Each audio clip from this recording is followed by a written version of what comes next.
In the heart of Alberta, or known by city folk as Stettler, is a man with a dream that involves a lot of grit, long nights, and beaver felt, where the fur is soft, the steam is hot, and the hospitality is next to none, is where you can find the man named Jace, owner of JWT Hats. JWT Hats is bringing back authentic Western hat making to its roots. With all of his years on the rodeo circuit and on the range, Jace is a steward of the Western way. He understands the needs and wants of any cowboy and the job his or her hat has to endure. Using the finest materials, Jace can craft a hat to meet any cowboy or cowgirl's liking, including any shape, size, or color. Each hat is custom made to cater any person's noggin, big or small. And don't think you're too far away from his little shop. JWT Custom Hats will ship anywhere in North America. His hat can be found far and wide, including his Instagram and TikTok. So come on down to Stettler or give Jace a ring at 403-740-3574. Remember, folks, if you look good, you feel good. And we're rolling, Mason. We are rolling. Hello, folks. Welcome to another episode of the Hicks from the Sticks podcast, episode number 98. And everybody, happy 420. Happy 420. This isn't coming out on 420, but we're recording it on 420 for. So all those who celebrate, have a fantastic day. Mm-hmm. Get doped out of your mind or whatever you do. Mm-hmm. I know right after we're done this, Dev and I are going to go take a huge bong rip. No. No, we're not. Not even close. Shit, absolutely zoinked. Not happening. Not happening. Not happening. But, yeah, I guess for all the 420 enthusiasts, happy 420. All the stoners out there. All my boys. Is that a derogatory term? I don't know. Stoners? I don't know if that's derogatory. I feel like they take it in a negative way, though. Like, if you go up to a dude and say, hey, you're a fucking stoner. What are you supposed to call a weed enthusiast? A weed connoisseur? I bet you there's weed connoisseurs out there. Yeah, what would you say? Somebody who enjoys herbal medicines? Medicines? Yes, I don't know. Somebody who's really into plants? No clue. Couldn't tell you. Couldn't tell you one bit. So, but... Yeah. Anyways, welcome to the podcast, folks. Today we have a very special guest that will be coming on later. We have Jenna Rae, who just had a new song released not too long ago. So we'll kind of dive into that a little bit and all the other stuff she's got going on. So stay tuned for that. But before we hop into there, we got to do I think we should talk Milo's favorite segment. I was thinking we should talk some hockey first. You want to do hockey first? Yeah, let's do some hockey Business first. in the front, party in the back. Okay. Hockey. Okay. So currently, as it stands right now, this is 420. So by the time this episode comes out, a lot of things are probably going to change. Yeah. Right. But my first note that I wanted to say was, whenever the Oilers lose a game, everybody starts freaking out. Myself included. Wow, considering they were up 2-0 heading to the third, I would have freaked out too. Yeah, that first game was very unfortunate. You know, they kind of died halfway through. They've been really struggling in the third periods. I've kind of noticed these past two games. So maybe they should do more push-ups. Maybe they're gonna maybe run an extra mile. But what people forget, is drop a pass, run a mile. Yeah. If you can dodge a wrench, you can dodge a ball. If you can dodge traffic, you can dodge a ball. Damn. But anyways, I have a whole idea. People forget that last year when the Oilers and the Kings played in the playoffs, the Kings won the first game 4-3 as well, and I'm pretty sure it was an overtime win as well. So this has happened before in the past. The Oilers now, they just got to take care of business. It's 1-1 in the series. Mm-hmm. You know, best 3 out of 4 at this point. So, all right. You know, I think the Oilers are going to take care of business, but they're on the way back to LA. The one team, though, that I really wanted to shout out here, and one that I'm like, Oilers are obviously one, but like number 2 that I'm rooting for through and through, the Jets, man. Really? Have you not been paying attention at all? Just the Oilers, because you won't stop talking about it. And okay, so like, no one cares. Everyone cares. First of all, in the first game that the Jets played, they beat the Golden Knights, which was they were first in the Pacific Division. Like, this was supposed to be the Golden Knights were just supposed to take over and slaughter them. I don't know if you saw as well on social media, but that one Jets player had to get 75 stitches in his face after he got it like sliced open from the attendee's skate. Oh, okay. So so that's a lot of stitches. And he came back out, like played the rest of the so game. So do you think like he got like double layer stitches? Like, because you know how like you can get stitches on top of stitches, right? Probably would have had to been something like that for 75 stitches. Like, that's a shit ton. And whoever that athletic therapist is, shout out to them. Oh, big time. Because I don't think he was out for very long. No, I don't. She's fucking wicked quick. She was like in knitting. She took knitting class back in university. She was like, woohoo! Sewing. It was like going. Yeah, she probably did some crazy crocheting. JK, they stuck him underneath a sewing machine with his head and were like, all right, Yeah, wholesale. Or they had one of those mobile ones where they're dun dun dun dun dun. Yeah. I'm surprised they just don't give him staples at that point. Who's one person that you would trust to like put stitches in your head? Izzy? Yeah, that's a good point. I was gonna like somebody who's not in the medical profession. I have an idea. Not you. That's for freaking sure. I would get Jace to do it. Because he has to sew the hats, so he's got that skill. He's got that little feminine side to him. I wouldn't go that far. hey, that's our episode sponsor. Shut the fuck up, Dad. Quick plug. Shout out to JWT Hats and Jace for sponsoring the podcast. Go check them out on Facebook and Instagram. Anyways, continue. So yeah, Jets, rooting for them. I want them to win that. The other side though, and right now. So like, are the Jets winning right now? Aren't they? They're winning 1-0 right now. It's first intermission though. But the one thing that I loved seeing as well all over social media was when the Maple Leafs got absolutely slaughtered in their first game.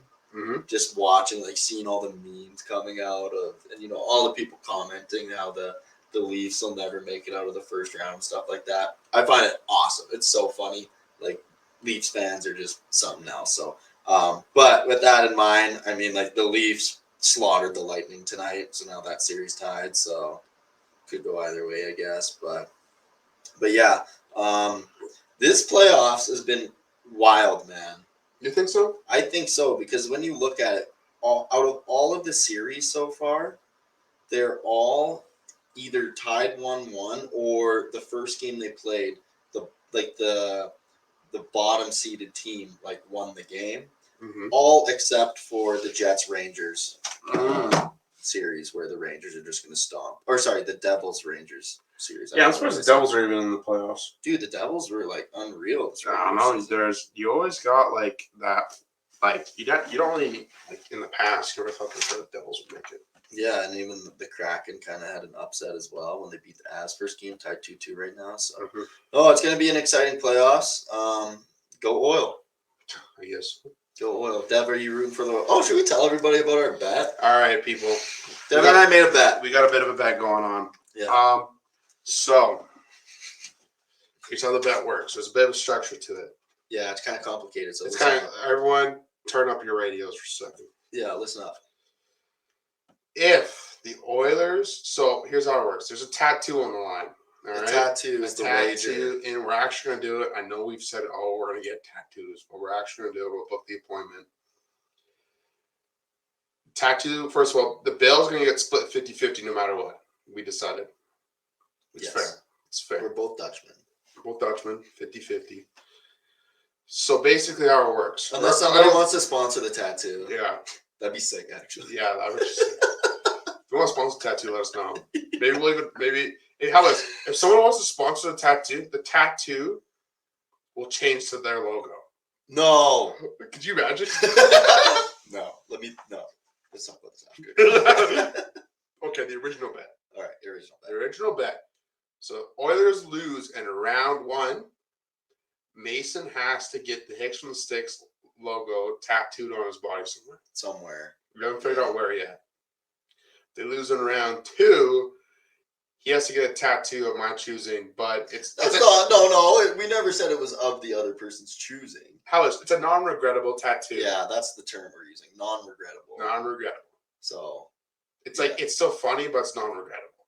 It's something that it's not meaningful, but it's not. Yeah, it's something 30 years down the road, you look at it and you're still like, yeah, that's still kind of a sick tattoo. Like, you're not like, holy shit, what the hell was I thinking? Yeah. Oilers lose in round 3. I have to get an unforgettable tattoo. Yes. Oilers win. No, they go. If they make it to the Stanley Cup Finals, if they make it to the Stanley Cup, you have to get the Hicks from the Sticks logo tattooed on you. Yes.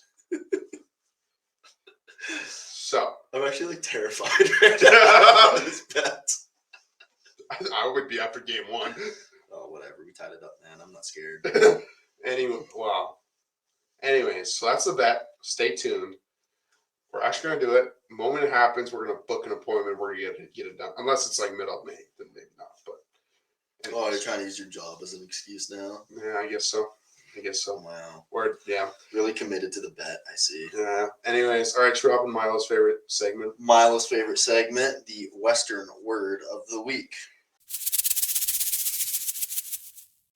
Okay. So this one's a bit of a longer one, Dev. Mm-hmm. So you're going to have to really focus here. I need your fully undivided attention. Okay. 5 beans in a wheel. What do you think 5 beans in a wheel means? If we're talking Western is it like terms. Gambling? No. Mm-hmm. Has to do with weapons. I don't know. Okay. So, this is what it says, okay? No Westerner carries more than 5 cartridges in the cylinder of his gun. The hammer is always down on an empty chamber. He does this for safety because of the hair trigger adjustment. Men who know guns have too much respect for them to take unnecessary chances, and a man who carries 6 cartridges in his gun is looked upon as a rank pilgrim. As the cowman says, if you can't do the job with 5 shots, it's time to get the hell out of there and hunt a place to hole up. So I guess they're just keeping 5 bullets in their gun instead of 6. Yeah, I guess so. Yeah. Interesting. Now, after reading that, because my original thought, I only read like the first couple lines of it, and I was like, okay, this is kind of interesting. I'll use it. Mm-hmm. My first thought of it was like, oh, what if they accidentally like have 6 bullets in there? They don't have the safety on, and they accidentally shoot themselves. So that's why they wouldn't. That's why they keep the first one empty. But it doesn't really sound like that's the case, just because they think they're like just top dogs. They got that dog in them. They don't need 6 bullets. They only need 5 because they got that dog in them. That dog. So yeah, 5 beans in a wheel. Damn. Yeah, there you go. Right on. Right on, bro. Right on. All right. What do you figure, Dev? Should we hop into our interview with Rae? Yeah, let's do it. Let's hop in. All right, Mason, we're rolling again. All right. Hello, folks. Welcome to another interview on the Hicks from the Sticks podcast. Today, we have another country music star. We're going to use the word star here. Yeah, we're on a roll here, I guess, when it comes to the country music singer and songwriters. So today we have on Jenna Rae of Saskatchewan. Yep. And Jenna, how are you doing today? I'm good. How are you? We are good. We are good. So random first question. Do you go by Jenna Rae or do you go by Jenna or by Rae? Just Jenna. Just Rae is actually my middle name. What about J-Dog? I sometimes go by Rae to certain people. Rae? I like Rae, actually.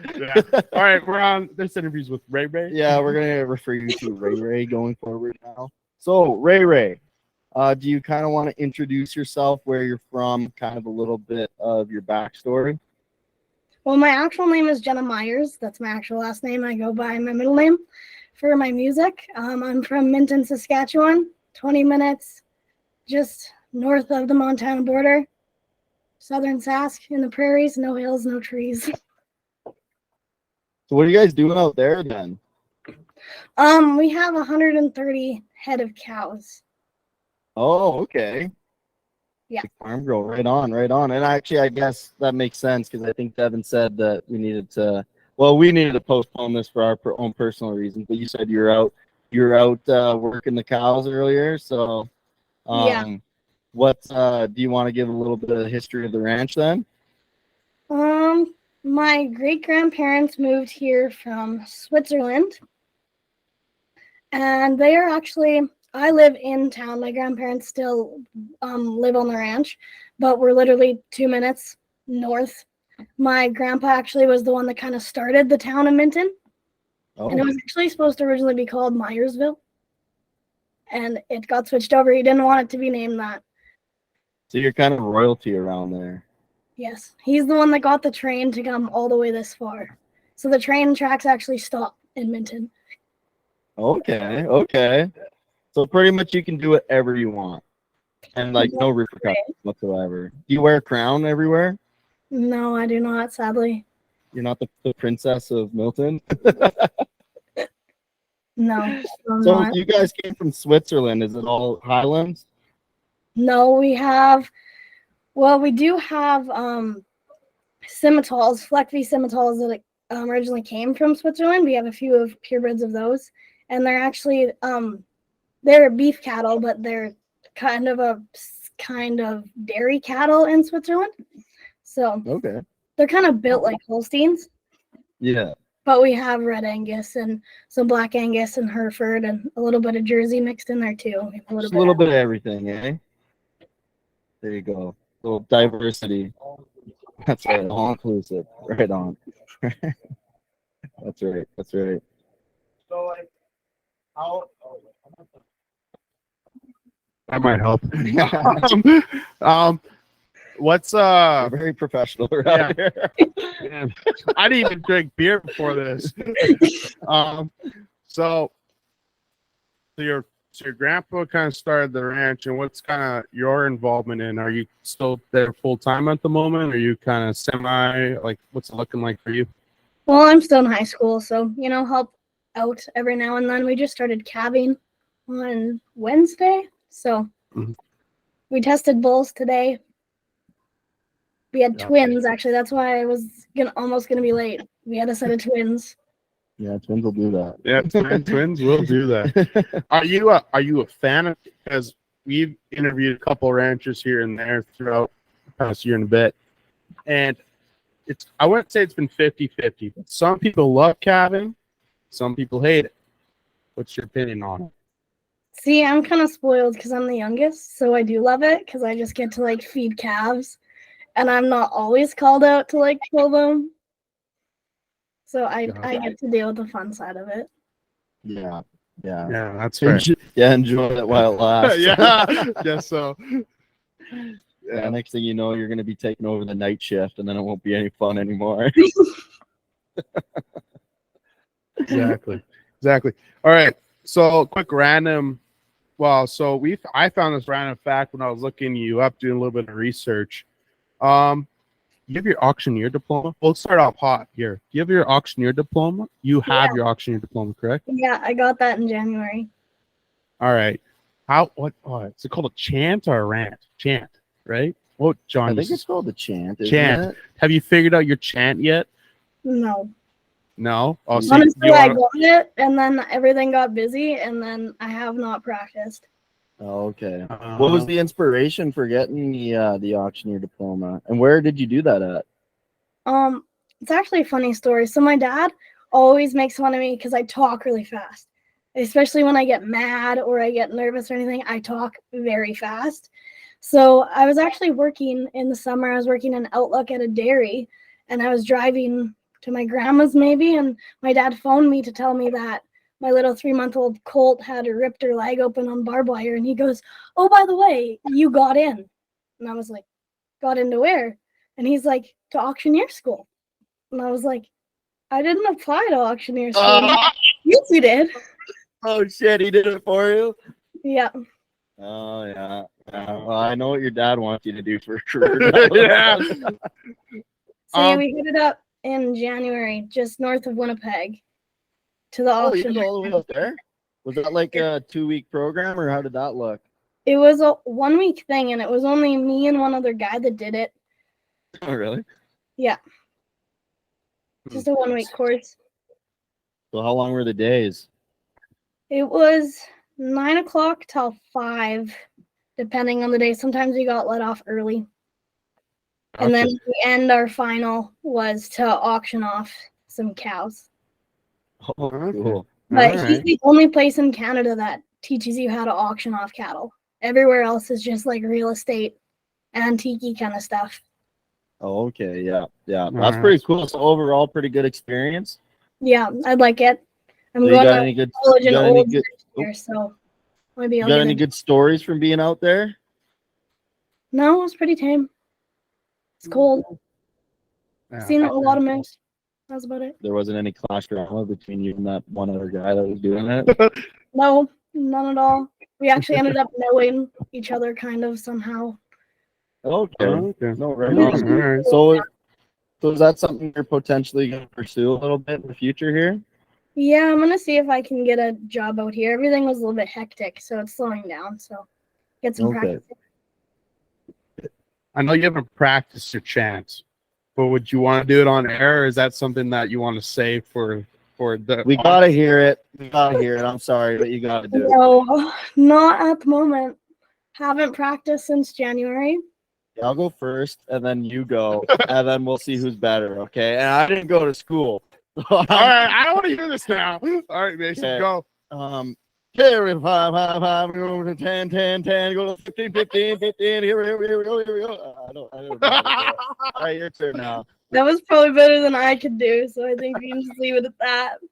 Yeah, it's just you now. All right, well, not cool. Not cool, Ray Ray. Awesome.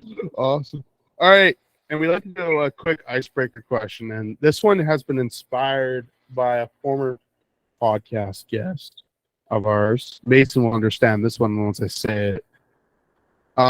We were talking about what the best dipping sauce is for French fries, and he said ranch. For some odd reason, he said ranch. Is ranch a viable dipping sauce for French fries? No. No. Ketchup. Yeah. Ketchup, you just ketchup, eh? Potatoes, like certain kind of potatoes, yes. But French Mhm. fries, no. Okay. Walker, if you're hearing this, you're down to vote at the moment. But okay. So then that brings also up the question then too, because we're both Dutch. In your opinion, and you're Swiss, is mayo a viable dipping sauce for French fries? No. Oh, Damn. damn. All right, You well, just lost brownie points with Dev over here. yeah, big time. That's okay though. That's all right. All right, we'll move into next year a little bit here. We want to start off with like your music career, because obviously that's how we figured out who you are through social media and through some of our small social media friends that we got. Bethany from Bar Double Diamond, to be precise. How did you get into the whole country music gig? Did your dad also volunteer you for this as well, or what? Oh, that was not on Roger on that one, no. So what's the backstory behind that? Well, I've been playing piano since I was 4 or 5, and I've kind of always my phone is ringing. But I kind of always played around. Who was calling? My neighbor? Does he want to be on the podcast? We can ask him. Hi, Clay. I'm on a podcast currently. Would you like to say hi? Hey, how's it going? How's it going? Yeah, do you need something important? The key for the gas station in Minton. I do not, sorry. Go ask Dennis. I'm at home. Okay. Phone my mother if you need something important, or come over. Okay, bye. Didn't really hear him. Yeah, we Anyways. can cut that out. Yeah. But also, I will say that was the most small town Saskatchewan conversation I ever heard. Because I heard the part where, do you have the key for the gas station? Everyone has keys for everywhere. I don't understand why we don't just like leave the hall unlocked, because everyone has a hall key. Or apparently the gas station unlocked, apparently, too. Well, it's an old building. It's not like an actual gas. There's a card lock there. They don't use them. Yeah. Gotcha. All right, back on track. backstory with the music career. How did it all come to be? So you started playing piano, and then it kind of Yeah. just you always loved country music, sort of deal. Yeah, and I kind of started. Well, I guess a lot of people don't know this. All the songs I've written, so that are released so far, I didn't use any instrument to write them. I just wrote lyrics and kind of made the melody myself, and I dance. So like timing and everything like that comes really easy to me. So I wrote a bunch of songs and I showed them to my friends, and they're like, "Jenny, you should record these. You should record these." And I was like, "I don't know." And the summer, not last summer, but the summer before that, I did kind of send a few to a producer that like weren't 100% finished. And he kind of was like, "Yeah, sure." And there's kind of some music drama that happened. And then he kind of just went, "I think you need to work on them a little bit more." So I was a little crushed because I think I was 15 at the time. I was a little crushed. My ego was crushed. But then finally I went and I did a little bit more research, and I found a producer in Saskatoon. And I was like, "You know what? I got these 3 songs that I really like. I've been working on them for almost 2 years. I'm like, I'm going to do it." So I set up the date. And then I remembered my mom doesn't know I write songs. No one in my family does except for my one sister. So I got it all set up, put the down payment on my 3 songs, and I walked out of the office and I said, "Oh, Mom, by the way, we need to go to Saskatoon for February break." And she was like, "For what?" And I was like, "I'm going to record some songs." And she was like, "That you wrote?" And I was like, "Yep." And she was like, "Okay." You know what? You had so much faith in me. You know what? Your parents probably signing you up in auctioneering school was probably payback for that. And yeah, I guess I was kind of rude to my mom because she was like, "Can I hear them?" And I was like, "No, I don't really want to sing for you right now." So she They're took still me in the works. and not really hearing if I was any good or not. So she had a lot of faith in me. Oh, that's awesome. That's awesome. That's an awesome story. So, and just to continue on with the story, how did that first Saskatoon trip go? Well, since I lived so far away, Saskatoon's like 5-6 hours from me, I recorded the songs just on a very shitty voice memo, I may add, because I was sick. And he just took that and he made like 3 or 4 options. And because I kind of told him what I was looking for, and he was like, "Pick one that you like the most and we'll work off of it." So we actually did a lot of work when I was not there. And then when I got there, we sat in a room from 10 until 4, I think, in the studio, just working on every little thing of the song, exactly how I wanted it to be. And it actually takes a lot of brain power. I did not know that. It's a lot of brain power. I was very tired by the end of it all. For a straight week, we did that. And then I went home, and then that was in February, and I came back beginning of June, and I re-recorded all of my vocals and my harmonies and everything like that. And I was there twice. Normally you wouldn't do it that way, but since I lived so far away, that's how we did it.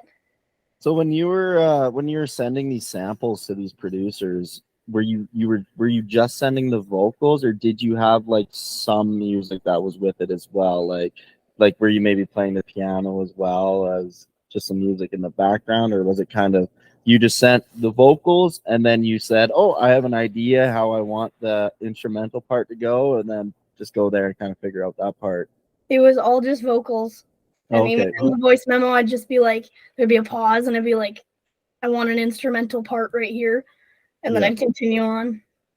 Okay. Yep. That's that was probably a bit of a learning curve, eh? Yeah. And my producer, we kind of like our brains kind of work the same music wise. I don't know if I worked with anyone else if they could really do it that way, because even telling other musicians I do it that way, they're like, "What? How did you get a whole song with music at the end of that when you just sent lyrics?" Yeah. So I was like, we figured it out. Yeah, that's pretty remarkable. That's pretty sick, actually. So, do you just play the piano then, or what other instruments do you play? I can play the guitar, but it's very beginner version. Okay. Just a couple chords. I'm working on some more songs, and they have piano. They have backing track now. Some horror songs? Some more. Oh, I thought you said horror songs. I was like, you doing a murder ballad or something? That'd be good. That'd be cool. Yeah. No. Yeah. Yeah. No, but so like so what was it? So like this producer, are you still working with him quite a bit? Yep. I just sent him 7 more songs. We're gonna do an album. Ooh. Going big. When's this album coming out? Any idea? Well, I have studio time booked for May, June. So So like end of the maybe year. year end. Yeah. All right, you heard it here first, folks. Album year end, possibly, maybe. Possibly. Handle it. Stay tuned. Stay tuned. Yeah. Stay I'm, tuned. collabing with a band that's from Saskatchewan. So that's what I was just gonna ask you. Do you have a true band, or do you just is there just guys who work for the producer that you work with that help you out? Majority of the instruments actually on my last 3 songs was my producer. He did all the guitar, the bass, the drums, the electric guitar, and we did hire out some people. There's mandolin on that track. He played the piano, which got technologically changed. English? I don't know if that's the word. To organ. We have the fiddle. Like there's some things that he just hired out, which I don't do technology, but thank God to technology that we can just have other people record stuff and send it to him, and then he just like puts it in there. I don't really get it, but that's how it works. Yeah, But, yeah. Cool. Oh, I want to that's do awesome. different this time, so we're gonna get a band in just to have that more folky original sound. No, right on. That's awesome. Okay, I'm going hold up, first. Dev, hold up. Oh, I man. wanted to kick it way back here. We're getting a little ahead of ourselves. When did you realize that you wanted, like, when did you realize that you had a good singing voice and that you actually wanted to pursue it? Like, were you always just growing up, just belting your little heart out when you're just driving around, or like, when did you realize that this was something that you could potentially pursue? I did do singing lessons when I was like 12, 13-ish. I did it for 2 years, and I knew I was good. Like I did some talent shows and stuff like that at school, and even like doing little Christmas concerts and stuff growing up. I was spoiled, and I got to do like the lead role with the microphone and sing above everyone else. But Not a big deal. Yeah, not a big deal. I was just 7, better than everyone else. But yeah, I always knew I was stronger at singing than the people around me. But I was actually, when I did send my songs in, I was more thinking at the start that I would just do demos. Because like in Nashville, it's a big thing. You do demos and people buy the songs off of you, because I think I have stronger writing abilities than singing abilities. But wherever it takes me, I can do writing, I can do singing. That's kind of my mindset at the moment. Okay, and when you're writing, what's like your major kind of vibe? Is there a certain style of song that you really are good at writing songs for? Well, at the beginning, I was doing a lot of like pop country, which now scrolling back in my notes, if I ever look, I'm like, never again. Yikes. Yeah, and some of it's Well, really like what type of pop country? We talking like Taylor Swift Like style, boy breaking your heart, or like what kind of pop country? or like- like out in the backwoods, old having a Carrie palette. Underwood. Sorry, what was that? Old Carrie Underwood kind of vibe. Oh, which so like is Jesus take the horrible. wheel type of stuff. That's sick. Yeah, it's not horrible, but it's like not my best work. Oh, okay, yeah. Is it easier to write a happy or a sad song? Very equal. Depends on the mood you're in. Probably heartbreak songs are really the best, like the easiest to write, but I'm getting out of that. That was my first 3, kind of a little bit, but I'm trying to get out of that. Yeah, now when I'm writing, now that I'm a little bit more matured with my writing process, I like look at other songs and I'm like, oh, I like the way they did that. Oh, I like the way they did that, and kind of like mix it together. I guess I have this paper right here. I have songs. I can't really show you this, but these are the songs that I have sent to my producer. And since some of them don't have music in the background, I wrote out the name of the song, and then I wrote out all the songs that I want it to be, like sounding like. Okay, yeah. Oh, yeah. that's cool. You can listen to it and be like, oh, okay, I kind of get like the vibe she's going for. Yeah. That's sick. No, that makes sense. Yeah, especially if you're just going off the words. I guess you kind of need some of that supporting stuff. So I got a question now. Why did you go with the more old folk? I don't know if you would call it folk country music, but like the older kind of 80s, 90s style country music, because that's not something a lot of people are doing nowadays. I love that kind of music, and my main goal with that kind of stuff was like everyone right now is loving like Coulter Wall, Tyler Childers, but there's no girls that sound like that at all. Like girls are more going to the pop side of everything, and you don't hear any girls really that sound like that besides like Miranda Lambert. But like some of her songs are even still going to the pop side. No, that's a good point. You That could is a good definitely point. be a I wouldn't say pioneer because I mean that's what people just used to do it, but pioneer for the this day and age, This generation. Yes. Yes. There you go. There you That's go. a good word. Yeah, 'cause we were like, after we were researching, we were listening too, and I was like, this is kind of like, it's a nice vibe, you know. You're sitting by the campfire, you play this style vibe song. It's good. I think it's going to gain some traction for sure, especially with certain demographics. Yeah.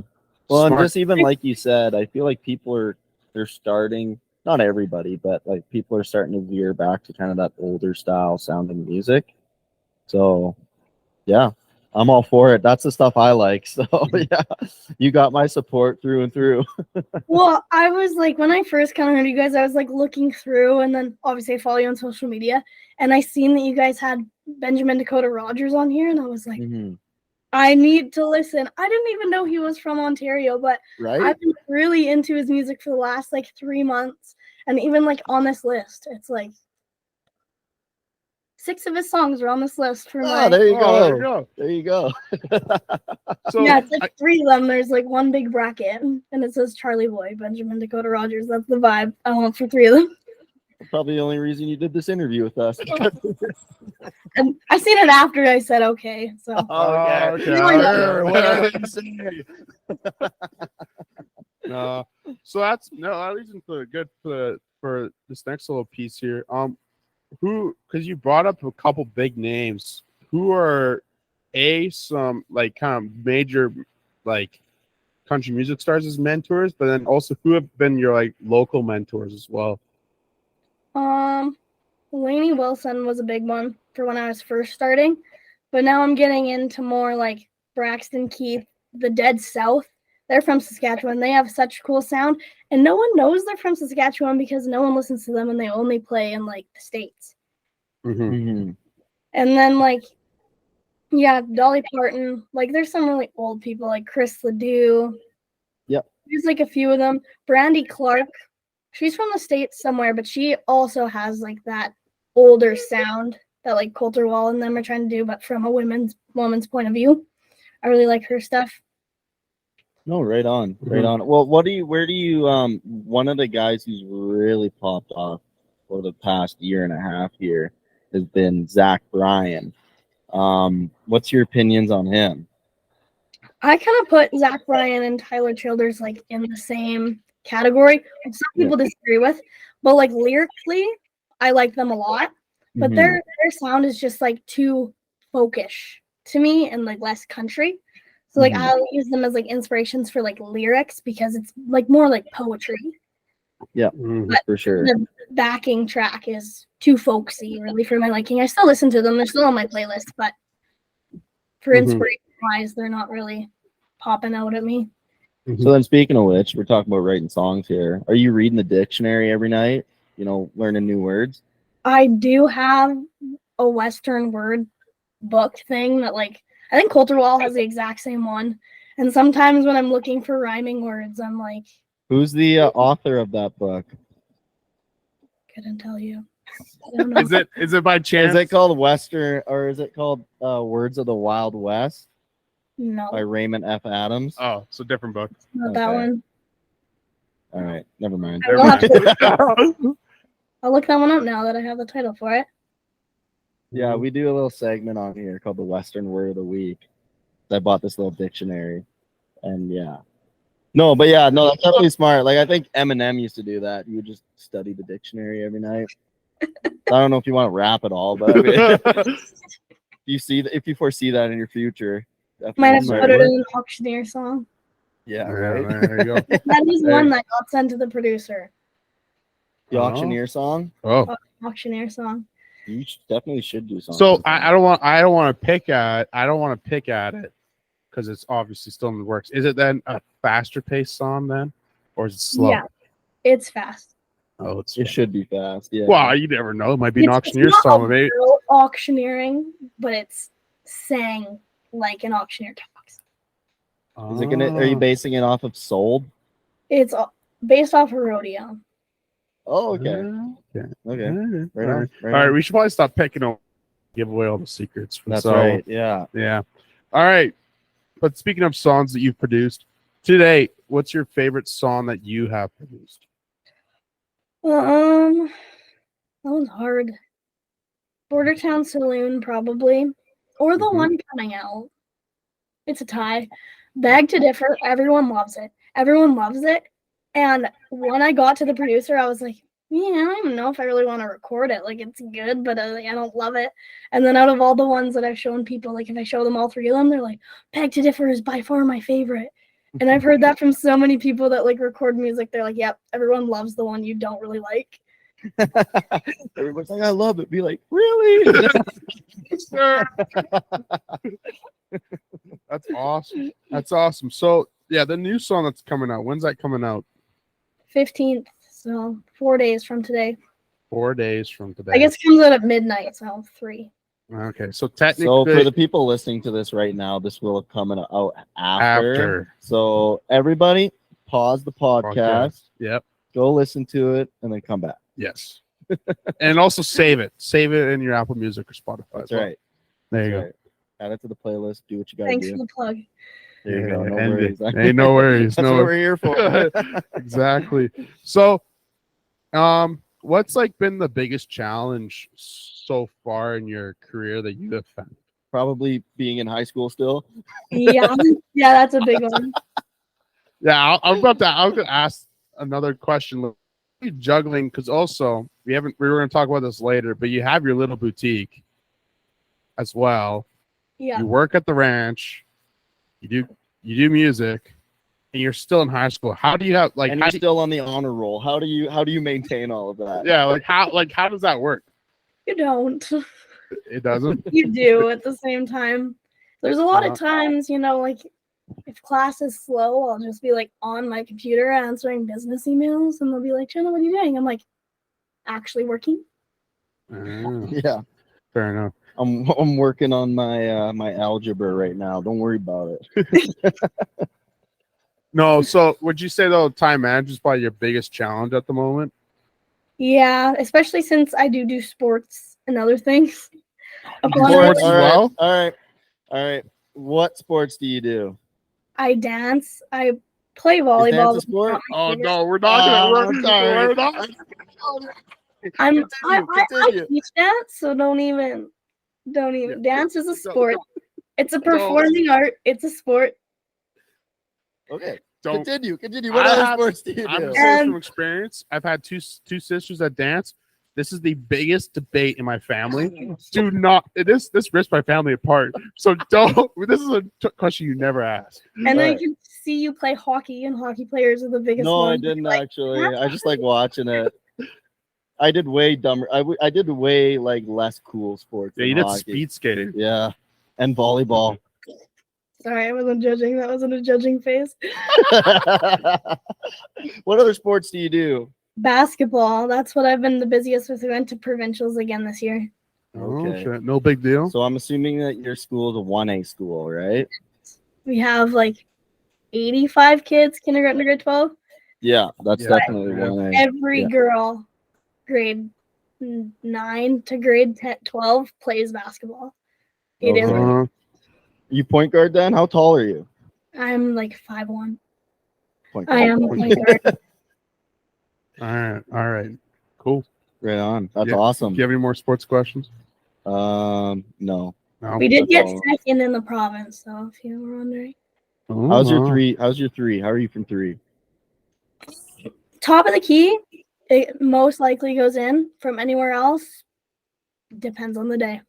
Okay, fair enough. So, like, if you're how far back can you go from the top of the key? Like, can you go up to the center circle? Like, are you still accurate from there or no? No? Well, it's like it air balls. It's like in the right direction. Yeah, it's straight. If there was like a couple more meters, it was gonna swish. Okay. Yeah. All right. Fair enough. All right. All right. So back on track here. So we've talked about the new song that's coming out. You plugged it a bit, and you talked about how you actually didn't like it. But what was the inspiration behind it? Boys. What else are heartbreak songs about? Actually, no, not what love really is. I worked really hard lyrically on that one because I took a bunch of phrases that people say when they're in love and I switched it. Like I think the very first lyric is like swept off my feet, but not with a kiss or a hug, but all the lies swept under the rug. So it's like the line you say when you're in love, and then it's like, but it wasn't that.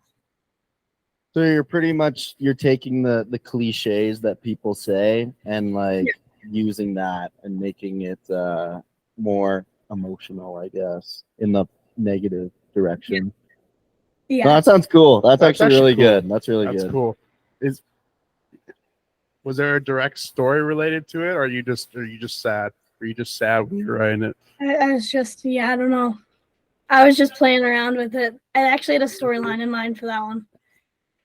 Oh, cool. Cool. Right on. That's sweet. Okay. Awesome. Do you perform fairly often, like over the summers? Do you go out and do a lot of cabarets and stuff like that?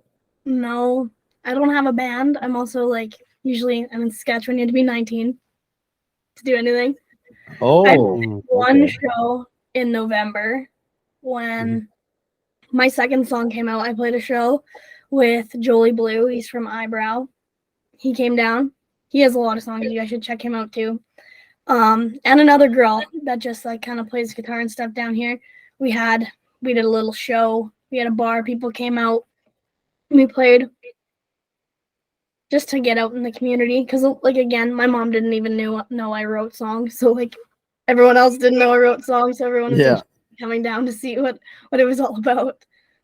All right. So I guess in the future, then, once you eventually turn 19, is that something that would interest you? And I guess with that in mind, I guess if you're going to be releasing an album here and stuff, when you eventually do go, say you're performing at a rodeo cabaret or something like that, are you going to just play your original stuff, or is there like certain covers that you'd want to sing as well, or what would kind of be your angle at it?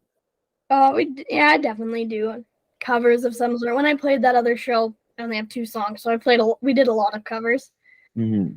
But yeah, after I get this new album done and I'm kind of working with that band, hopefully, if they're going on tour, I can just go along because they'd already know some of my stuff. Yeah, no, not just it, fair, right? You want people to be able to sing along, right? Yeah. Yeah, no, for sure. What's dream place that you could perform at, and it doesn't have to be in Saskatchewan? Grand Ole Opry. It's every country girl's dream right there. Mm-hmm. Fair enough. What about like Madison Square Garden? It's a garden. It's not, yeah. It's like not the biggest. I don't know why you always ask that one. I mean, it's the most iconic sports venue out there. Yeah. Big Dipper. Some people might say Yankee Stadium or Fenway Park, but that's okay. What about in Saskatchewan, like Mosaic Stadium, maybe? Is that where the Rough Riders play? Yeah. Yeah. Yeah. Sure. I don't know any venues. Yeah. I don't know. Yorkton Town Hall. But then you got to go to Yorkton. Yeah. It's like, yikes. No shade on anybody from Yorkton, but yeah. What about going to Nashville? What's that? Is that something that's in the works? Maybe that was a plan, but then everything got busy. So next year, I actually have a buddy out there. His name is Austin Newman. He has a song out. I've been working with him for a fair bit of time, and he's like so gung ho for me to go out there. He's like, "Yep, come out. I'll learn your songs quick. We can go find a venue." Because everything in Nashville is so last minute. I can't really book a show and then like be there. It's like plan it on Wednesday, play the next day. Like that's just how it is. So I'm just gonna show up there, maybe write with some Austin's friends, see how it goes. I'm actually fairly excited to go out there because like everybody in Saskatchewan is like so up north, or they already like kind of have their people, and just the way the music industry is, it's very hard to get into. Like if people have like their set things, everyone's scared people are gonna like kind of steal music from you and such. Like it's not very a trustworthy business. So if I have it in somewhere, I'm gonna take it. Oh, for sure. Yeah, you got to That's capitalize on the relationships that you have. That's for sure. Yeah. But you got to work Nashville around cabin. You can't go down there while cabin's going. Well, it was gonna be. It was originally end of April, and then we were like, maybe end of May. Please. Yeah. And finish high school. Yeah. first, You're too. gonna still be in school. What are you talking about? You got diplomas coming up. So Nah, I guess that doesn't matter. yeah. Screw I only school. have 2 classes really this semester. Gym class doesn't count. Fair enough. Yeah, you should be all right then. Yeah, you'll be fine. Yeah. Yeah, from experience. Yeah.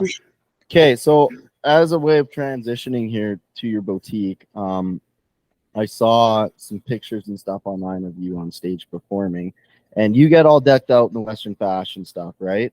Do you use is that just how you always dress? I'm assuming if you're branching, you're not always dressing like that, but do you really capitalize and use your stage time as a way to express yourself through your fashion? Yes, I like anything on Pinterest. My Pinterest is just like full of that kind of stuff. Closet is also full. I really use the money coming in from my boutique to capitalize on that. I just love it. It's like Lainey Wilson. She's starting like her own boutique really through her own Western fashion because everyone like loves how she dresses. So if I can like go out there and people are liking how I dress, and then I can be like, oh well, this is the jewelry I wear. Go to the website. There, it's like marketing. Yeah. Hand out stickers. Here's an idea. You're at a show, right? Nashville, right? People like what you're wearing. You have a sticker. It's a double-sided sticker. Or no. That wouldn't work then, Deb. It's a sticker. One side's got to be sticky. Last time I checked. Right. It's a big sticker. What about a business card? No, that's boring. You want to give out stickers, right? Stickers, all right? Sticker and a card? I hope you're taking notes. Taking stickers, all right? Take a sticker. Half of it's your music, right? Yep. And then the other half is a QR code. And this, I'm curating this right now. A QR code with a link tree to your music and your boutique. That's an idea. Yeah, I feel like that wouldn't be a very like good-looking sticker though if it just has a QR code. No, on it. Nobody's gonna want to stick that. Nobody's gonna want to stick that on their laptop or their car or anything if it just got a QR code on it. Well, there are those QR codes now that you can turn into pictures, or like you can make it a certain shape. Can you do that? Yeah. Oh, okay. You need to get up with the times. Maybe do something for that. Yeah. Yeah, but there's your idea. You know, like here's my stickers, and secretly they have a QR code on them. People scan them, and then there you go. And then at the very bottom, idea. Yeah. Yeah, exactly. Yeah, Idea it made by Hicks from the Sticks podcast. There you go. Awesome. But yeah, no, the boutique side of things. Obviously it's called This or That Designs. Yes. How did that come to be? When did that all start? The name or the whole thing? The whole thing. The whole thing. Well, I was seeing a bunch of people on like TikTok and stuff have like these kind of necklaces, and they really wanted them, but like everyone was selling them for like upwards of $20, and I was like, I don't really want to pay for that. So I bought a little kit off of Amazon like 2-3 years ago, and I was like, I'm gonna make my own. So I made my own, and I thought they looked really cool. So I took a picture of it, posted on my Snapchat story, and I had like 6 girls swipe up and be like, can you make me one? I'll buy them from you.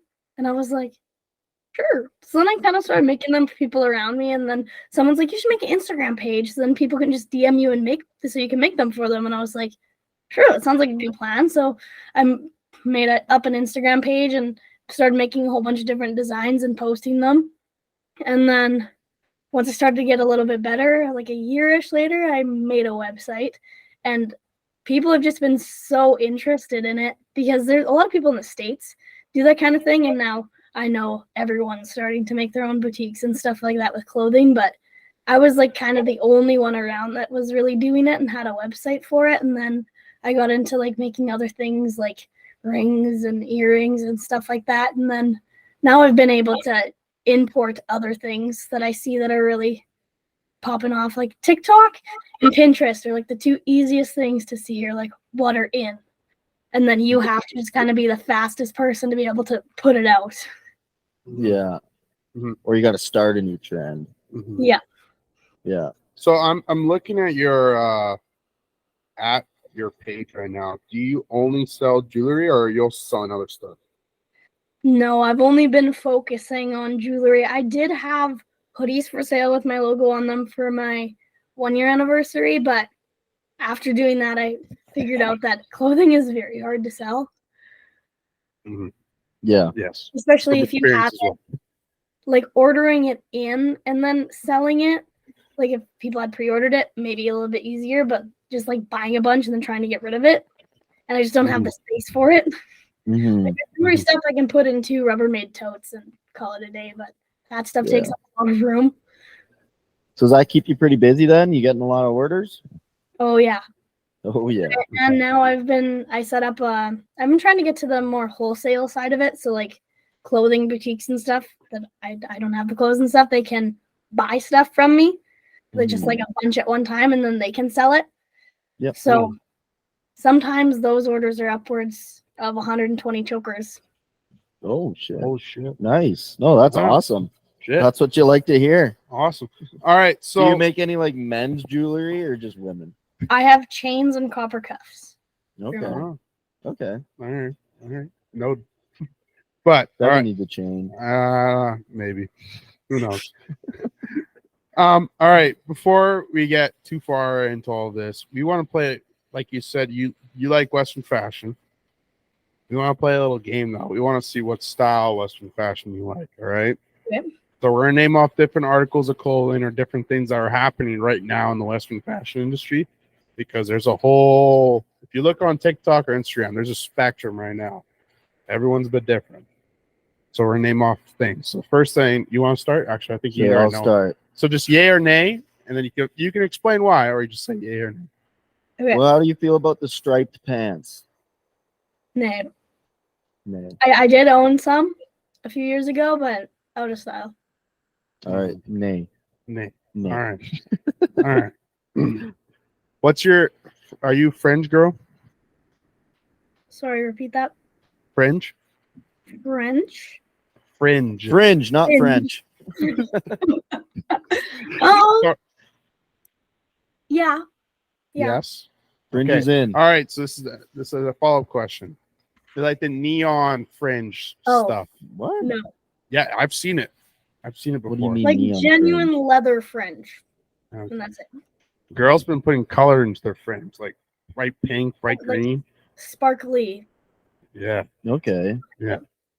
So speaking of really bright colors, when it comes to felt hats, how bright is too bright? Or is there's no restrictions?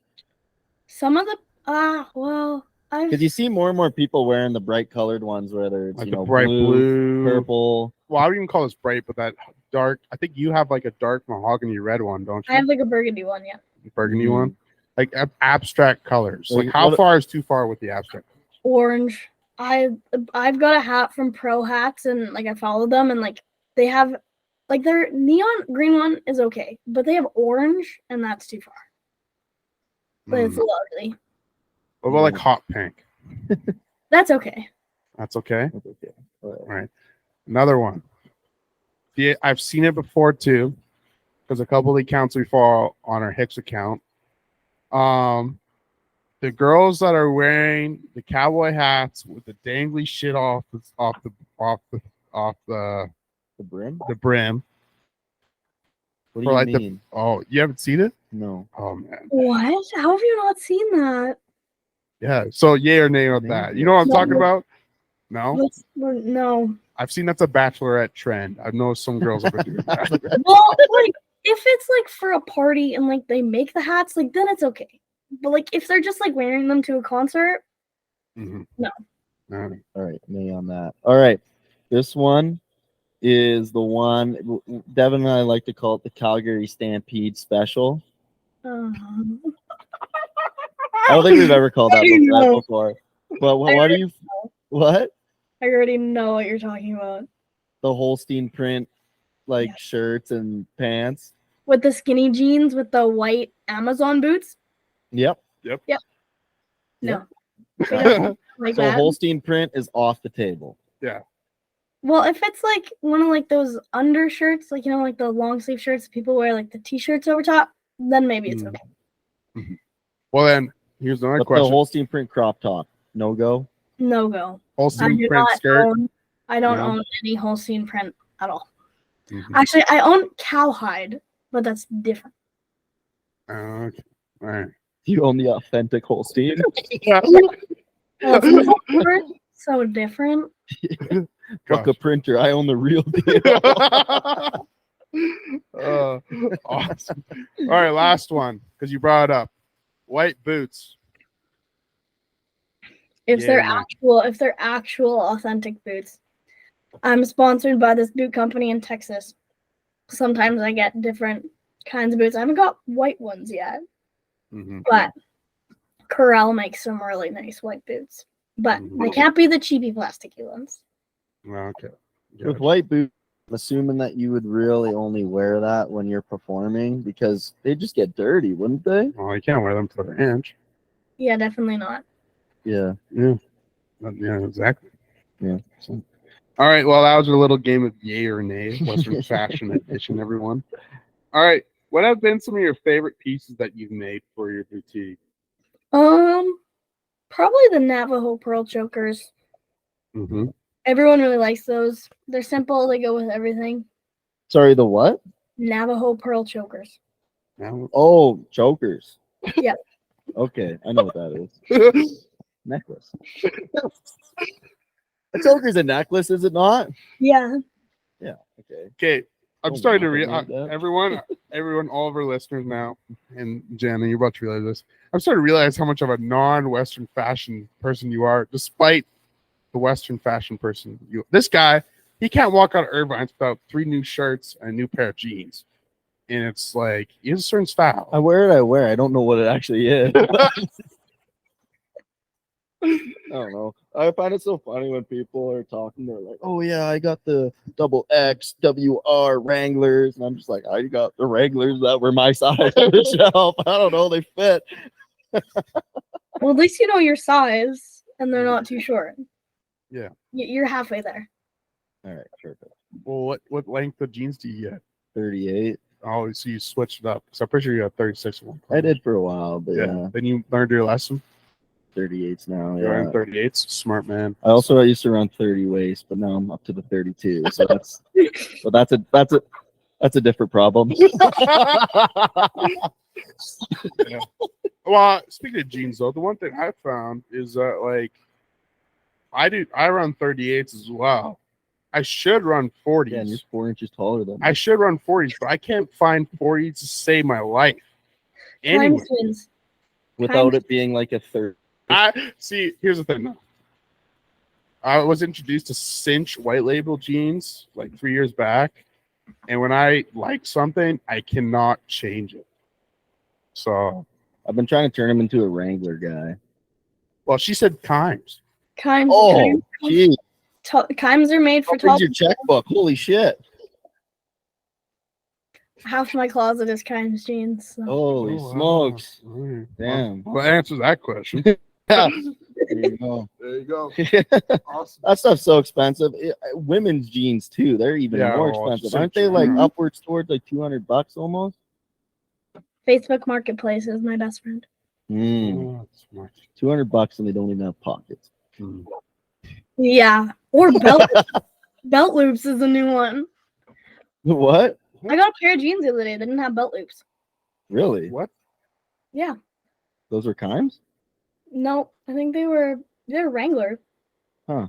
Interesting. What's the point of having jeans without belt loops? Well, if they fit properly, you don't really need the belt. If you think about it. Fair enough. You always need a belt. Mhm. Yeah. It's a part of the fit. You always need to. Oh yeah. No, I'm not discrediting that. Yeah. I'm just saying. All right, I got one last one. Those girls that wear the belts with like they're not like a belt. It's The like concho belts? the what? The Sorry, concho you said? belts? With like the little, Maybe. like the metal things that like hook together. They're like circles. Yeah. Yeah, those are concho belts. Are those, what do you think about those? They're good. They're Yeah. fine. All right. Yeah, I have one last yay or nay. Sorry, we're going back to yay or nay. So I see this on TikTok from time to time, and maybe you're also a victim of this as well. Who knows? But I see the girls and they wear they have belts that are probably 2 times too big for them. But then they loop it down and it runs along their leg. Oh, they do that. And it runs like fancy knot? halfway down their Yeah. thigh where the excess, belt Yeah. is. What's your opinion on that? Yay or nay? Not horrible. I do that. I do that sometimes. Okay. But mine's not super long. It's Okay. like not long. So it's okay. Yeah. No, some of the Like- ones I've seen though, it's like down to their knee almost. It's like, what the hell? Yeah, that's a nay. Okay. That's a big nay. Yeah. All right. That's a big ick. All right. We got it. Oh, maybe we gotta change the thing to I don't know. Western fashion icks. Western fashion Oh icks. yeah. Oh, We're gonna yeah. have to get you on here like once every 2 months and just do the icks of social media, Western fashion. There we go. Yeah. Make it a segment. Fuck Yeah, yeah, man. we might have to do We that. might have to. There we go. Awesome. All right. Well, to get kind of back on track here, I guess. It's actually I have a marketing type question. You said it before. There's a lot of people out on social media that have boutiques or attempting to do the Western fashion thing. How do you put yourself out there in such a saturated market and succeed with it? Facebook. Everyone uses Facebook, but like, yeah, it's just Facebook. Like you can share it to a whole bunch of different groups. Mhm. And I'd hate to be that annoying person, but the more groups you share it to, the more people that see it, even if it's repetitive. And I've been trying to do more consignment kind of stuff. So I'll send my stuff to either people that go around to rodeos or like boutiques in mostly Alberta, because that's more where the Western fashion stuff is. Because the thing is, you either get in people's face about it so they see you a lot and they're like, wow, that must be good.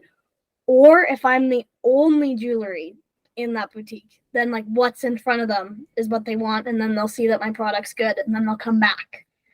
Yeah. Okay. Do you send any stuff to Frayed Knot and Olds? I did message them and call them and email them, but I did not get replied to. Ooh. Keep trying. Well, I'll be Maybe- there next year, so maybe I'll just have to go into the store and actually talk to them. Maybe you might just have to, yeah. Hold on. Did you say you're coming to Olds for school? Are you coming Yeah. to Olds next year? Are you coming for school? Yeah. Oh boy. Oh boy. Oh boy. What are you taking? Ag management. Egg, Brian. Another eggy. Hell yeah. He's a land man. He's a loser. Whatever. Land and water guy. Are you guys still gonna be in school next year? Oh, No, we live in Olds. You live in Olds? Yeah. For some reason, I thought you guys lived in Vermilion and went to school there. No, no. we went to school. We We- graduated some years back. Well, I guess not you. You graduated like 3 years ago, I graduated in 2020. and I just graduated this past December. Oh, I guess my Instagram research was not correct. Yeah. We still go to the bar from time to time, though. So Yeah, I would I be mean, surprised if we yeah, saw you there. Yeah. Yeah, one of my friends that go to school in Olds, I told her I was going on the podcast, and she's like, I just seen those guys the other day. They were really drunk. I was really drunk, but I didn't see them. I'm glad that's how we're seen around Is here. that our reputation? The drunk podcasters, maybe. Hopefully not. Yeah. Yeah. So, like, don't talk to those guys. Man, that's sick though. What are you most excited about coming to Olds, and why did you maybe decide to come to Olds? Well, I want to get an agribusiness degree, Mm-hmm. but with my business and with my music and stuff, it's 2 years to get an ag management diploma, and then another 2 years to get a degree. So I don't have to be there. Like if I were to go to university, you have to be there for 4 years to get something. So I can be there for 2 years, still get a diploma, and then if I decide to just go full-fledged music, I still come out with something. Yeah. Mm-hmm. And that's what that's like, because I also have my agribusiness degree through Olds. And I think that's like, this ag business degree is the best one that you can get in Western Canada, just because for that fact, like you do 2 years and then you kind of decide, okay, do I want to do, and you only got to do 1 more year of schooling. Quick plug for Olds College. I was going to say, how much is Old College paying you for this plug? They're going to have to start paying me after this. Basically, like for anyone that's wondering, you do the 2 years for the diploma, which is super fun, of course, right? And then you do you do the degree, but technically it's only 1 year of schooling. And the cool part is that 1 year of schooling, you go from your 100 person class in your ag diploma to about 25. So it's a super tight knit group, and it's pretty fun too. And then after that, all you gotta do is a 8-month internship type deal, co-op deal type of thing. They have some name for it, but DFS, directed field study, but really it's just a co-op. So yeah, there you go. That's what you're getting yourself into. What are you really most excited about coming to Olds? Yeah, I can't say it, but you know. Yeah, Yeah, it's implied. It's implied. All right. Back on track here. What's kind of like the future looking like for the boutique? Actually, what's the future looking like for yourself between the music and the boutique? I'm just going wherever it takes me. There's no really set. I'm hoping that when I'm in Olds, maybe I can get like a little office space to work, or if I like get into one of those little boutiques that let me have a little space to work, and then I can expand. But I'm mostly trying to go into more wholesaling and consignment and stuff, and getting away from just like making those little orders of like 2 or 3, because like it works, but like in the long run for me, it's not really making it like a job really. It's just like little things here and there. And then for my music, yeah, same thing, wherever it takes me. Go to Nashville, work with other people, see what I can figure out there. Nashville is called the 10-year town, so if I move there, I guess I have to stay there and see where it takes me. Lainey Wilson, they say you got to be there for 10 years at least. Yeah, Lainey Wilson's been there for like 12 years, and she just got really discovered. Okay. Huh. Interesting. I've never heard that before. Interesting. Yeah. Cool. Awesome. You lead them to the last little bit here. Yeah, the final question. Final question. All right. That's not the final. Yeah. So we asked all our guests this question. We can't ask it to you for legal reasons. What's your favorite Slurpee? Cream soda. Just straight cream soda? Are you mixing anything? Yeah, like are you like we're talking like the full cup? Like, are you doing like cream one flavor in a full cup? What are you talking about? A little psychotic, no? Whatever. Well, if there's all 3 crush flavors available, you put all 3 crush flavors in. So by those 3, are you talking grape, cream soda, and orange? Oh, orange. I've never seen lime for a slushie. Oh, I've seen lime. Out there. I'm a big Fanta banana guy. Where the hell have you seen That's that? a red flag. Make that a red flags and X. That Nick, yeah. Don't do me like that, Ray. Oh, banana's great. What are you talking about? Yuck.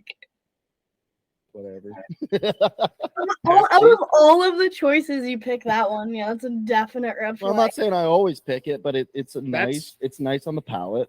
That's worse than the one when you go into some of these older places. That's worse than the one where you walk in and the one that doesn't even have a label, but you're like, this might look good, and then you try it. Usually the one that doesn't have a label is like blue raspberry or something like that. You can't go wrong with blue raspberry.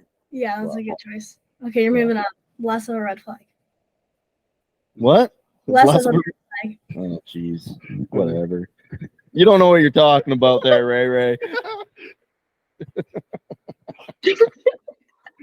Awesome. All right. That's a good note to end off on. Yeah. All right. Thanks for coming on. Everybody listening to this right now, go check out. You want to shout out the socials again, quick? TikTok is Jenna Rae .music. Instagram's Jenna Rae Music Official. That's all I have. And then you have There's like 3 other Jenna Raes out there. Don't get confused. I think all my ones are the one is a profile picture with a horse. there you go. All right. Perfect. And then boutique is what socials for that? And do you have a website? This or that designs. This or that _ designs for all the socials. The website's thisorthatdesigns.com. All right. Everybody go check her out. Go listen to her music. Final plug, music, new song. By the time this is released, so if you listen to it now, it is out. So go listen to it if you didn't listen to it before. Exactly. Exactly. Perfect. All right. Thanks for coming on, eh? Thank you. Yeah, thanks for having me. I want to test something out. We can cut it out if we want to.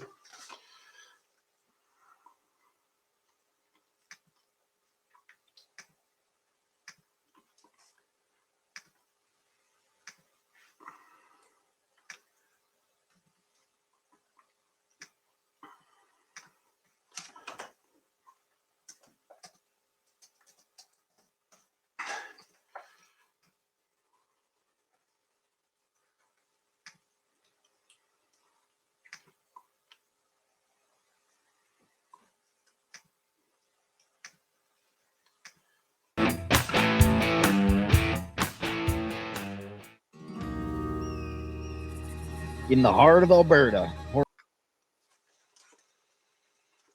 Yeah, let's try that. So we're gonna let's do like let's say we can cut it out if we want to. If it doesn't work, What is it? we're gonna say like just a quick. Hey all, just want to do a quick ad from our main sponsor. Okay. We can cut it off if it sounds bad or if it doesn't work. Like that we would play at the beginning of the episode? Yeah, for now. Okay. We'll just do that now again. We're just gonna say again, thank you to Jace. And yeah, just a quick ad from him. So we're going to play the ad twice in an episode? I just want to try it and see how it works like this, and I can just cut it out if we need to. Okay. Should I? Okay. So we'll play it at the beginning of the episode and then partway through? Kind of. Or towards the end. But I can cut it out if it doesn't work. Because it seems a little overkill, but yeah. You know what I mean, though. I'm just testing it out just to see, like, if it's plausible. And then we can maybe do something, if someone wants to do something in the future. Okay. All right. Rolling in 3, 2, 1. And that was our interview from Jenna Rae. Yeah. So First of all, lots to come from her in the future. And she will be back on the podcast. She will be, yeah. We gotta do Ray's Western fashion icks. So that won't be out for that'll probably be a couple months when we get her back on. But stay tuned for that. She's got a lot of opinions when it comes to Western fashion. So and we want to hear those opinions. So yeah, there we go. So yeah, awesome. All right. Our wild and wacky world. Our wild and wacky world. Some pretty wild, pretty wacky. Well, we won't get into it. Our world is kind of wacky right now. But we won't get into that side of things. No politics, Dev. No politics. All right, I got one right off the bat. It's a little Western. Okay. Cow wanders into hardware store in Israel, spills paint. I saw that, yeah. I wonder what kind of paint, like what color. So a cow wandered into a hardware store in Israel. Yeah. It was caught on camera knocking items from the shelves and spilling paint. $800 worth of damage. The guy just said a cow came in the store and just started spilling paint. Yeah. No injuries. No injuries to the cow or the human. So this is just like a wild cow on the loose? Or where the hell did this cow come from? I guess so. Just strolled in. He was like, I need some lumber. Not gonna lie though. It's like a good looking cow. Yeah. You see that? I wish we could show everyone, but like it's a good looking red baldy. Yeah. Yeah. Yeah. Okay. All right. I got one here. Okay. And I think this is a good use of somebody's like, if somebody wants to be like an athlete freak, and if that's like their only hobby, like you can't even talk to them about anything else because they're just like, oh yeah, I just ride my bike all the time. They're one of those people.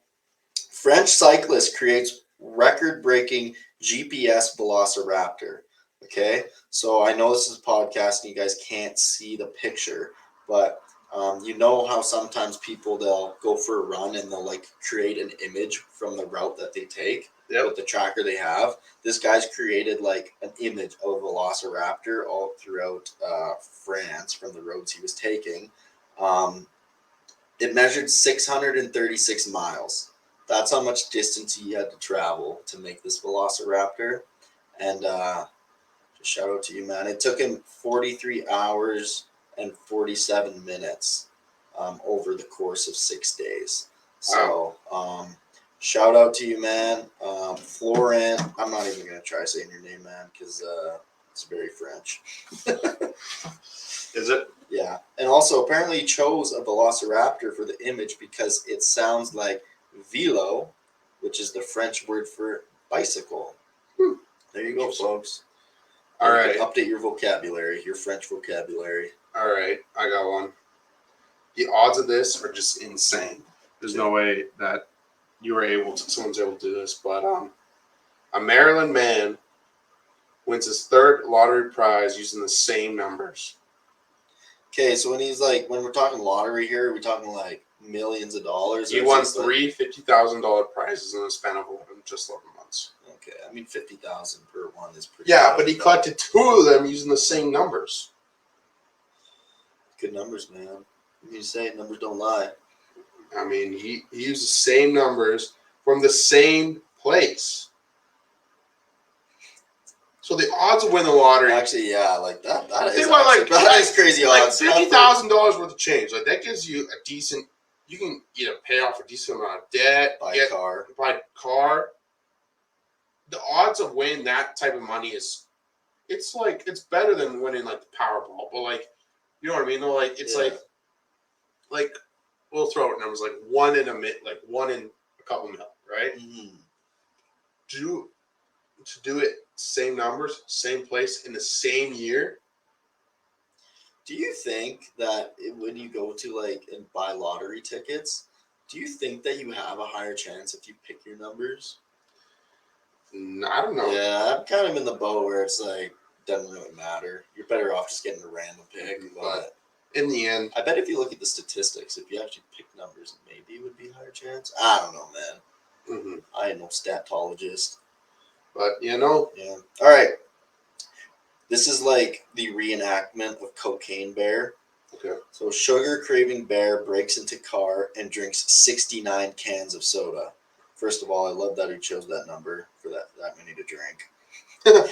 So this is in BC. And who the hell keeps 69 cans of soda in their car? Like, what kind of psychopath was this that broke into? And is this a recent article? April 19th. So who keeps 69 cans of soda in the wintertime? This is BC. No, but which part of BC? Is there snow on the ground? I don't see any snow. But still, though. Okay, so say, hypothetically, this guy's out in the mountains. Yeah. Who, first of all, keeps soda in their car in the winter? Okay, here we go. The cans of soda she purchased for her business. Okay. Still. Man, this bear's got to be on like the biggest soda or sugar high ever. Well, is there caffeine in this soda? Be on rampage, man. Okay. I can't tell from this picture, to be honest.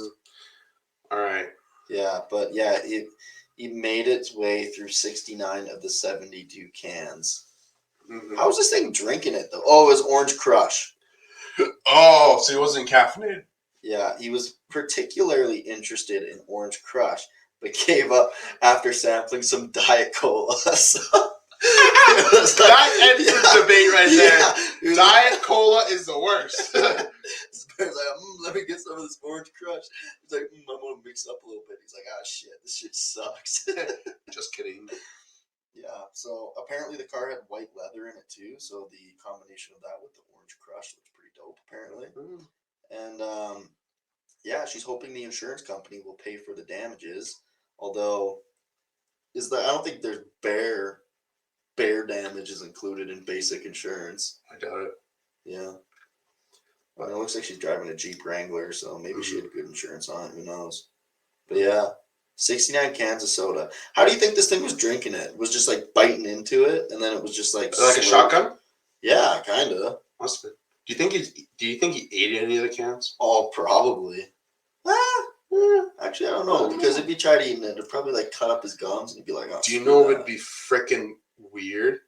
I would think I was high. Frickin'? It'd be frickin' weird. Anyways, if you like came around to your car and you just saw this bear and he was like cross-legged or on his ass, just like sipping soda like a regular person. Could you imagine? You'd be like rubbing your eyes like, am I high right now? It is 420. See some crazy things, man. I guess so. A lot of people will be. Yeah. Does 420 only apply to weed? Yeah. So if you're like doing mushrooms, you gotta find a different day to celebrate. Yeah, it's like 6/13 or something like that. What's the significance of 6/13? What's the significance of June 13th, Dev? I don't know. I think that might be my sister's birthday, actually. Maybe. Anyways. Probably not. I think that's a good way to end off the podcast, eh? One more thing. Oh. Chonky cat up for adoption in Virginia. Weighs 40.3 pounds. Milo, you got some work to do, buddy. 40.3 pounds. Look at the picture of this thing, man. It's a haunted. Why does it look like Milo? Okay, well, it's the same color, but he's not the same size. Do you think that's Milo's future? Yeah, right there. is this some future that we're seeing right now? If you keep on feeding him the way you are, huge. That thing's got there's no way that thing could even walk around. Milo's going to continue that way if he keeps on begging for food every single morning. Hey, I give him the healthy weight food, so that's not going to happen. Mm. Yeah. For anyone that's really concerned, Milo is raised in a very humane and gets a very healthy diet. It smells like shit, but it's not that bad. Yeah. All right, folks. Thanks for listening to the podcast. I think we're going to wrap it up here. Go get a hat. Go get some beef. Mm-hmm. And go get some beef. Yeah, tall timber, I guess. Yeah. If you guys ever saw the little ads in the corner, that's new. There you go. Yeah. Yeah, and also go get yourself a wild rag before the cold snap ends. Bar Double Diamond. Use code HICKS10. Yeah. Should we wear wild rags in the summer? I think it's a debate for the next podcast. It could be. Yeah. So stay tuned for that. Perfect. All right. Thanks for listening.